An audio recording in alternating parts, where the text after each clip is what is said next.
The UK government is not doing a good job right now, but the Tories have misconceptions about how that can be changed. Let's go back a bit. The year is 1976 and a revolution was in the air. In the music industry, punk was about to destroy orthodoxy. The Concorde broke the sound barrier. The economy went down the drain.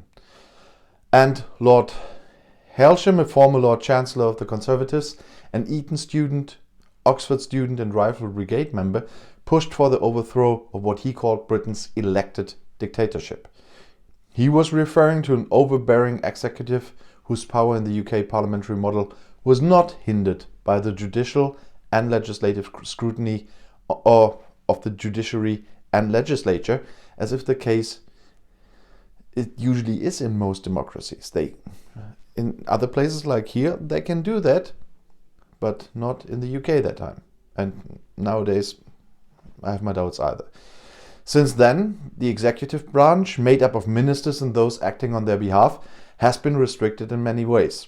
The powers of the European Union have grown. Tony Blair also weakened the executive branch and strengthened other parts of the government in the 1990s.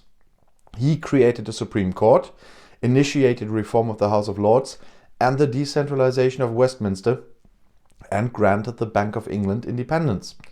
A conservative counter-revolution is now underway, fueled by radicals in and around 10 Downing Street. They believe that the executive is an expression of the will of the British people and restricting its power is a muzzle for democracy. In addition, they denounce that the government is far too slow. The frustration over the arduous implementation of Brexit and the enthusiasm for the Silicon Valley mantra, be quick and break the rules, has led to the decision to move the government forward. Accordingly, they are pursuing a program of radical reform of the British state. Brexit is the bravest step, but that's just the beginning. The Tories plan to unleash the executive branch by restricting the judiciary and countering decentralization and public service reform. Dominic Cummings, who recently resigned as Boris Johnson's chief advisor, was one of the architects of this transformation. But even without him, it will continue to advance. Much has to change in Britain, but the reformers' reasoning and the direction in which they are moving are misleading. First, less decentralization will not strengthen Britain. It will undermine the UK. And parliaments in the smaller countries of the Union were created in response to calls for a government that people could identify with better than Westminster. Second, there's a difference between liberal democracy and the implementation of majority will. It includes control of the executive. This should protect the rights of individuals and minorities as well as promote good governance. It should be noted that none of the reformers are in favor of lifting the independence of the Bank of England. This is due to the abundance of evidence showing that restricting politicians' power over monetary policy leads to better economic governance. If evidence was needed against the exemption of the executive, COVID-19 has proven it.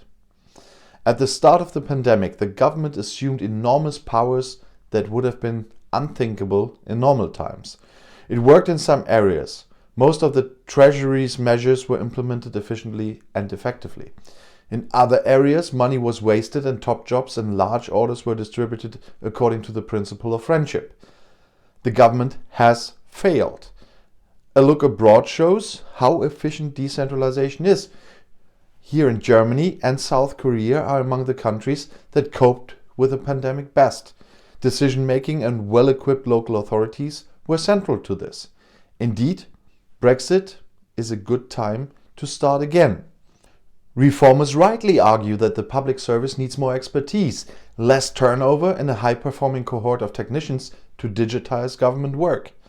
However, state officials gain the self-confidence to say no minister through political independence. The reformers would undermine this with their measures and worsen governments, not improve it. The main obstacle to this matter is not the limitations imposed on the executive, but the people who run it. Blair was an extremely effective prime minister, even as he curtailed executive power. It was because he was focused, energetic, and surrounded by a team of smart, hard-working ministers. And I'm saying this as a conservative, about a social democrat from a German point of view. So that should give you something to think as well. Johnson needs to emulate him in these straits and should start replacing incompetent ideologues with some of the talented, seasoned MPs who have been expelled from the cabinet simply because they are not Brexit advocates. The Tories are right to advocate constitutional reform, but their proposals would lead the country in exactly the wrong direction. The most important issue Johnson will grapple with over the next year is Scotland's independence. Rather than alienating the Scots, on November 16 he described the decentralization north of the border as a disaster, he should focus on improving relations. The pandemic has shown that the four parts of the UK are struggling to work together on shared issues. This task is actually supposed to be handled by the joint ministerial committee of the four nations. To act more like a real federation, it needs the appropriate power and status. Britain needs more decentralization, not less. The mayors of the cities experienced the pandemic positively. Their reputation among the population should have been as great as their resources and responsibilities. The balance of power between the branches of government must shift away from the executive branch and not towards it. A second, more credible chamber should be added to the legislature. This means that the selection process for the House of Lords, which has hitherto been a combination of feudalism and nepotism, will be replaced by elections.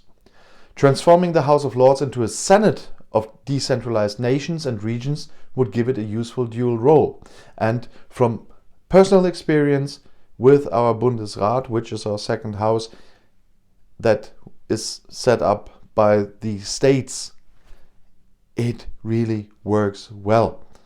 The power of judges to prevent ministers from doing wrong should be strengthened, not restricted. Some powers will be returned from Brussels. Independent supervisory authorities need to be created to handle them, with the ability to separate business from the whims of ministers. And what I just forgot when I was talking about the Bundesrat, our today's system was implemented with the help of the British. So they once thought this was a good idea. And from my point of view and today's point of view, yes, you were right, it was a good idea. So why don't you at least take a bit of your expertise from that time for today? And these changes in the way the executive and constitution work would both strengthen British democracy and improve the government's ability to produce results. Restoring the electoral dictatorship from half a century ago would not succeed. The Concorde, the most memorable relic from 1976, was beautiful, but also a commercial disaster that consumed huge amounts of taxpayers' money with virtually no oversight. Just the thing for a prime minister with a penchant for unbridled power and grand project. Johnson would have loved it.